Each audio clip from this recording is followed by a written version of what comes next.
ça c'est ma collègue. Je vais devenir la Kim Kardashian française, tu vas voir.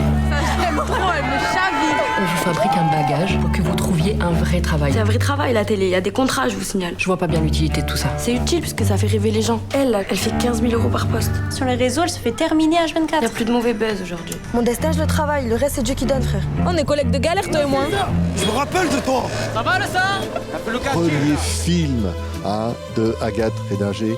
C'est incroyable ce diamant brut. Il se retrouve ici en compétition au Festival de Cannes.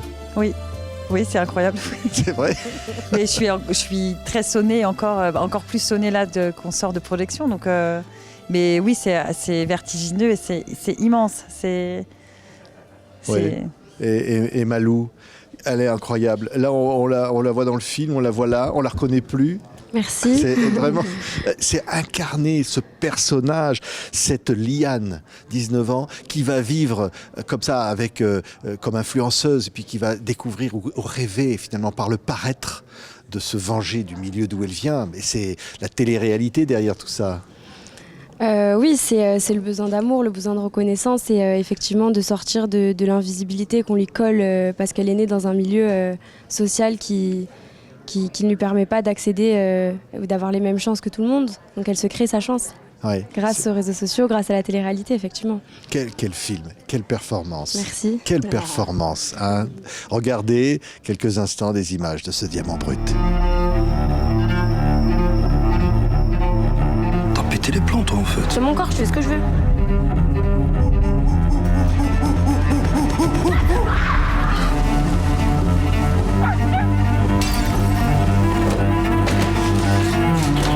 Puis je peux faire ton garde du corps. J'ai pas besoin d'hommes pour me protéger. Tu fais quoi si t'es pas prise? Si je l'ai pas, je me tue.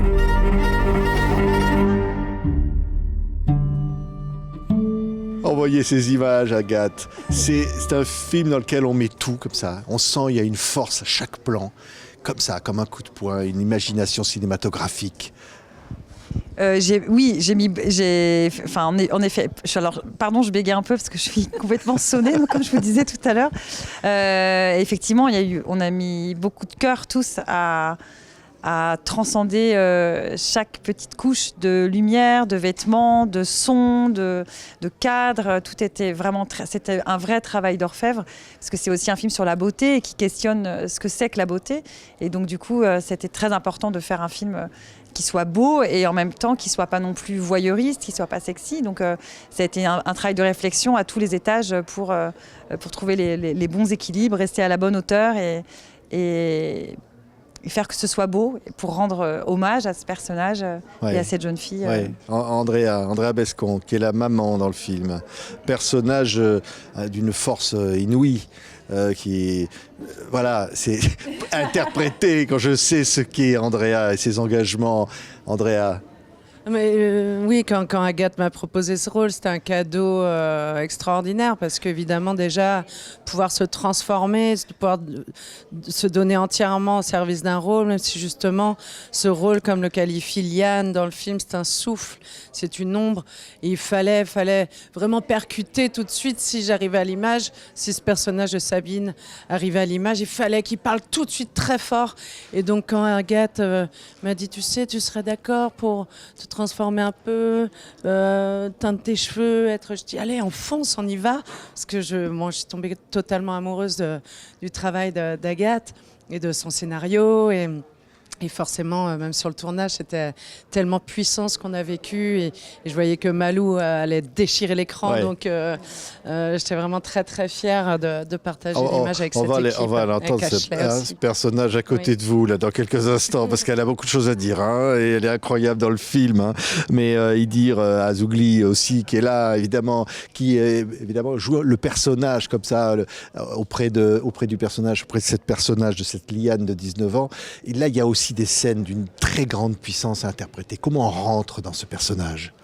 On rentre dans ce personnage accompagné d'une réalisatrice qui sait diriger ses acteurs. Et voilà. Ouais. Moi, je peux parler ? Ouais. C'est-à-dire, il a proposé un dino d'une poésie et d'une fragilité. Je me souviens très bien les premières minutes de tournage avec lui. Je me suis dit, il faut surtout rien abîmer.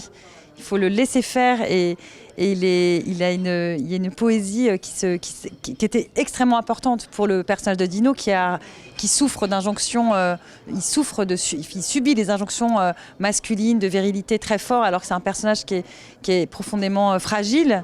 Et derrière sa carapace, il y a beaucoup de fragilité. Ce qu'Idir a offert, et il y avait quelque chose aussi de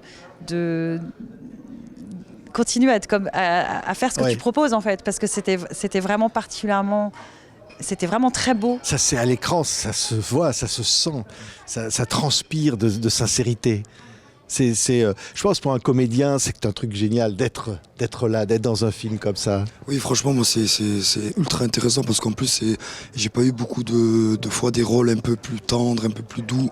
Et grâce à Agathe, j'ai pu parce que, voilà, et ouais, c'est vrai qu'il y a beaucoup de personnes il y a beaucoup de garçons, par exemple, qui n'arrivent pas à exprimer leurs sentiments et tout ce qui s'ensuit. Et grâce à ce film, on peut même le projeter pour la vraie vie. Ouais. Pour la vraie vie des jeunes garçons qui tombent amoureux d'une fille. Ouais. Ashley, la voilà. On a dit qu'elle allait parler. Hein. La queen. Hein, la reine. Alors, il faut quand même dire, vous avez tous et toutes des tenues... Bon... là, ça va. Mais alors là... On fait honneur au film. On fait honneur au film. On fait honneur au film et aux valeurs qu'on défend dans le film. Oui, c'est ça. C'était important d'être sur le tapis, habillé comme ça. Et voilà, Ashley, quel souvenir de ce film? Comment on se maquille? Comment on se prépare au personnage? On se prépare. En fait, on faisait des sourcils gros pour faire comme si je faisais comme Liane. Et après, sinon, le maquillage, j'en faisais pas trop, à part pour les sourcils. Sinon, j'en faisais pas trop, beaucoup. Et les habits, c'était plutôt des habits en pyjama parce que il faut que je fasse un peu garçon manqué. Donc, j'avais plutôt des habits avec... je sais pas comment dire ça, mais... Tu peux raconter, tu te souviens, la fois où on avait fait une séance de travail ensemble, où on faisait des concours d'aboiement? Et on marchait, on travaillait sur la démarche de On va regarder ça pour la fin, les concours d'aboiement à la fin de l'émission. Hein. On travaillait sur le corps, tu te rappelles cette séance? Aussi, ce que j'ai beaucoup aimé dans le film, c'est que en fait, je passais beaucoup de moments avec Liane et en fait, on a eu cette affinité que j'aurais pas eu avec d'autres actrices. Oui, d'autres actrices. Et je suis vraiment très très contente d'avoir tourné avec Liane, qui est Malou. Ouais, elle est là, hein, Malou. Je suis très contente aussi, ma beauté. Ah oui, et alors oui, Malou, quand même. Je dis, il y a des moments, des transformations du personnage. C'est une performance, c'est vraiment une performance. On est, je vais te prendre une expression, on est sur le cul. Hein. Ah non, mais vraiment, incroyable comédienne. C'est fabuleux. Les maquillages, les transformations, les scènes, la force, comme ça. J'étais sur le tournage, j'étais vraiment possédée par Liane et transcendée par elle. Puis j'ai eu des grandes discussions avec Agathe. J'avais vraiment besoin de comprendre le personnage pour l'interpréter. Et Agathe était... très précise sur ses réponses et sur sa direction, donc c'était une vraie relation de confiance entre elle et moi, et c'est ce qui a fait qu'on a réussi à créer un personnage précis et puissant, je pense. Ouais, qui va dans une sorte de course éperdue, comme ça, dans ce système actuel. Et là, on reconnaît la réalité, parce qu'au fond, le film montre cette réalité des influenceurs, des influenceuses, cette réalité où le corps, où on veut ressembler à ceci ou à cela, et où, au fond, on croit qu'on va réussir, et en fait, on rentre dans une soumission terrible. C'est ça que raconte le film. Oui, c'est un film, effectivement, ça explore... tout ce que ça implique, ce diktat de l'image, cette injonction à la performance, cette injonction à être le meilleur tout le temps et à être puissant. Et il y a quand même, j'ai la sensation qu'il y a un refrain de dignité, bonheur égale puissance, puissance égale argent égale beauté. Enfin, c'est toute la théorie qu'a Liane aussi sur la beauté. Et c'est une société quand même qui appuie beaucoup sur ce bouton-là. Il faut être puissant, il faut être performant, il faut être le pouce levé, il faut être cœur sur les réseaux. Enfin, et qui frappe, qui touche aussi particulièrement les femmes. Cette injonction comme ça de l'hypersexualisation, du corps. Ça s'appelle le patriarcat, on le subit chaque jour. Oui, c'est vrai.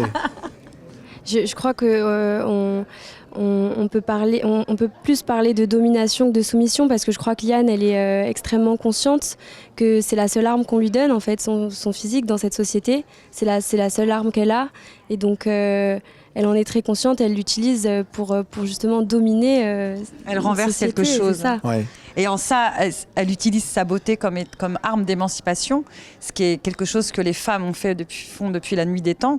Parce que c'est vrai que c'est une des seules armes qu'on laisse aux femmes, c'est de s'imposer dans la société par leur beauté. Et on le vit encore vraiment beaucoup, beaucoup aujourd'hui dans une société d'image, de cette tyrannie de l'image. Donc elle en a conscience et elle renverse les choses et elle en fait sa force. Ouais. Oui, parce qu'elle a une force aussi. Elle a un instinct de survie. Ouais, un instinct de survie. Ça, elle l'incarne de manière admirable. Hein. Et oui, parce que elle est prise dans des pièges, mais elle a... C'est ça qui est dingue. On se dit, ouais, mais quelle force. On l'aime finalement, et on l'admire aussi. C'est vrai, hein. Oui. C'est une battante, et elle croit en elle, et surtout, elle lâche pas. Elle a un objectif, elle a un rêve, elle est entourée de gens qui doutent d'elle, qui voient pas l'intérêt des choses, et elle est plus forte que ça, et elle va dépasser les choses, et elle va dépasser les doutes, et en ça, elle est admirable, et c'est une battante, c'est une guerrière, donc elle lâche pas, quoi. Ouais. Le film est tourné comme un format télévision. Parfois, il y a des couleurs comme ça, il y a une espèce de, on peut dire aussi une sorte de vulgarité de l'image, de la télé-réalité, de tout ça qui est derrière, qui est dénoncé aussi, qui est montré. Oui, le format, effectivement, moi je voulais un format qui soit 4/3 parce que je trouve que c'est un format qui offre une composition graphique à l'image très très puissante, donc, et qui permet aussi de jouer beaucoup sur le hors-champ et donc de renforcer l'idée d'enfermement dans l'image même qu'on voit, donc c'était intéressant pour ça, ça permettait d'insister sur l'urgence de Liane et aussi de fabriquer une image qui soit graphiquement, que je trouve que très très belle et très tenue, très posée, très bien composée. Donc après, quant aux couleurs, effectivement, il y avait une recherche de couleurs avec le chef opérateur pendant le tournage et après en étalonnage. Il y avait une recherche de couleurs très profonde, très dense aussi, effectivement, que ce soit flamboyant et que ce soit incandescent comme Liane. Ouais. Ouais. Merci à tous. C'est Diamant Brut en compétition pour la Palme d'Or. Hein. Merci. Et c'est déjà des souvenirs en plein la tête, hein, j'imagine. J'ai oublié de dire un petit truc quand j'ai parlé. En fait, j'aurais jamais aussi bien joué si Agathe m'aurait pas aidée et si je serais pas avec ces acteurs et actrices et cette réalisatrice. Ouais, bravo. Ah, on l'applaudit, elle est forte, hein, bravo. Mais vous êtes tous absolument formidables. T'es forte aussi. Non, pas de concours d'aboiement. Pas de concours d'aboiement. On va se quitter avec d'une belle musique et tout ça, pour dire que Diamant Brut est un film absolument formidable. Merci Choc beaucoup. du Festival de Cannes. Merci à toutes et à tous. Merci.